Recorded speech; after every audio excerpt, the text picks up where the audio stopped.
Welcome to T-Boys TV. We are back again with another T-Boy Discusses. And obviously in this one today, we will be talking about two different things. Obviously the new signing, obviously George Saville, obviously our second summer signing so far.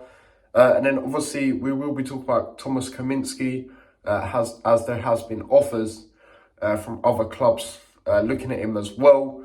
So yeah, let's get straight into it. So first of all, we'll obviously talk about the incoming, which is obviously George Saville from Millwall. Now, he did actually feature yesterday for Northern Ireland, and he did actually get an assist. Great tackle, to win the ball. And then obviously the player went on to score, 21-year-old for West Brom, something Price. But yeah, he had a pretty decent game from what I saw. He reminds me of ways of like Alan Campbell or like Kevin Nichols, like in the sense of, the way he gets stuck in and his work ethic is really there. He played 45 games in the Championship, obviously he's 46. So that's incredible as well, to be fair. Given his age as well, he's a little bit older, obviously. So yeah, there was Championship offers as well.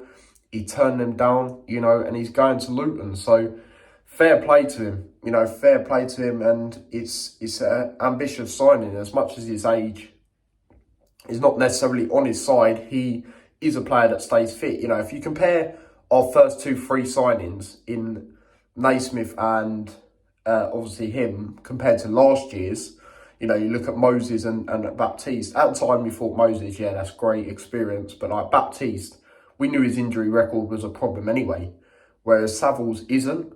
So hopefully that comes in to benefit us as well. But yeah, what do you guys make of the signing? Are you very happy that he has come in? And like I said, he has turned down Championship clubs. So it really shows the ambition that Luton are aiming to do this season. And for me, it should be nothing else than to try and win the league. Simple as that. So yeah, that's that when it comes to that. And then the other thing I did want to talk about is Thomas Kaminski. Now, there's reportedly been offers made to Kaminski, one from Aris, which is a Greek team, and then another one from Anderlecht, which are obviously a team in Belgium. Apparently, and it would make sense, ideally, he wants to be closer to Belgium. Obviously, it makes sense, where he was in Belgium, and obviously the unfortunate passing of his dad. He wants to be closer to home. And it does totally make sense. And I've openly said it, and I'll say it again.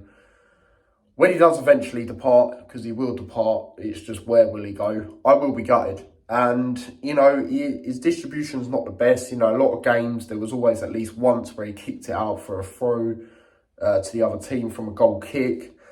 But his shot stopping was immense. And for me, he was a player that did not deserve back-to-back relegations. Like, he had a mix-up of defence continuously as well. So he didn't know what his defence was in front of him. And, people saying, the defence didn't have confidence in him. Well, how's he meant to have confidence when there's a toss and a turn up every single time, pretty much?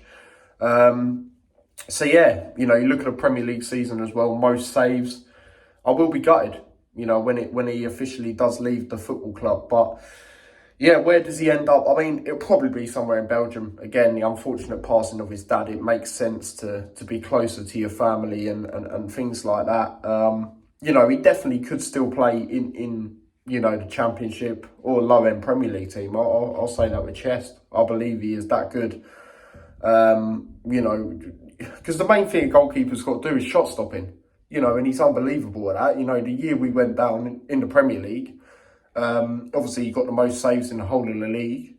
I mean, it's not like we finished rock bottom either. So, tells you a lot about him. A lot of games, you're thinking, well, if it weren't for him, we'd lose by more, And even this year, I felt sorry for him because, I didn't expect him to do as much this year. Like, he'd have to be called upon a few times. Well, obviously more than a few times, but do you know what I mean? Just not as much as he has to deal with. So yeah, I mean, where does he go? Where does Thomas Kaminski go? Like I say, I think it'll be somewhere in Belgium. It makes sense. But yeah, I will be gutted when he does officially go. The rest of the players, that basically probably going to leave. I couldn't care. I'll be totally honest with you guys. But Kaminski, I will be gutted. I've been one of his biggest fans. I've always tried to defend him. But yeah, it will just work better for him. Better for taking away the football. Just being closer to your family. It'll just be a lot easier for him, and it'd make a lot more sense. So yeah, but what does it also mean for our goalkeeper situation going forward? Now, Walton's obviously come out and said he wants to be the number one, which I love to hear. It shows the ambition, and the guy's been at the club. He just hasn't had a chance. The only time we've actually seen him play is when he played for Dundee against us in that friendly, the 2-2 draw. Or will it be Shea? Will we play Shea again? I mean, I don't mind playing Shea or having him as a number 2. Because I look at it and I feel, well, he does step up for Luton. He'd definitely be able to do a job in League One. And there was one game many years ago where he played Stevenage in the League Cup. He got skilled up by a League 2 player, because Stevenage were in League 2 at the time. And then you're worried, because then he didn't play after that until Nottingham Forest away. It was a midweek game. I did go to it. It was a 0-0 draw. Sluga, I was about to say Shea. Sluga had COVID. So Shea had to step in. And he actually done really well. And then from there on in, when he's had to step in, he's done well. You look at the Portsmouth game earlier on last season. You look at the Preston game. I know we lost, but he couldn't have done anything about the goal. So I wouldn't mind it. I mean, would you guys be open to playing Shea? Or do you want to give Walton a chance? I mean, if I had to pick, I'd say give Walton a chance. We signed him many years ago. Let's give him a chance. Let Shea step in if Walton's injured or got an illness, whatever. And then bring through a keeper, like a youth keeper. That's what I would be doing if, we are looking to keep Shea and Walton. Obviously, if we do get rid of one of them, then I'd like to get another keeper. But yeah, let me know what you guys think. What would you do with the goalkeeper situation going forward at Luton Town? Because Kaminski is most likely, obviously, not going to be there going forward. So yeah, do let me know your thoughts, guys, on everything I have discussed today. So again, let me know your thoughts on George Saville coming to Luton Town. And do let me know your thoughts on Thomas Kaminski. Where does he end up? And what do you think we do with the goalkeeper situation? So yeah, big up to everyone. Smash a like, subscribe. Follow me across on my socials. Do subscribe to the Extra channel as well if you haven't already. And yeah, until next time, take care and peace.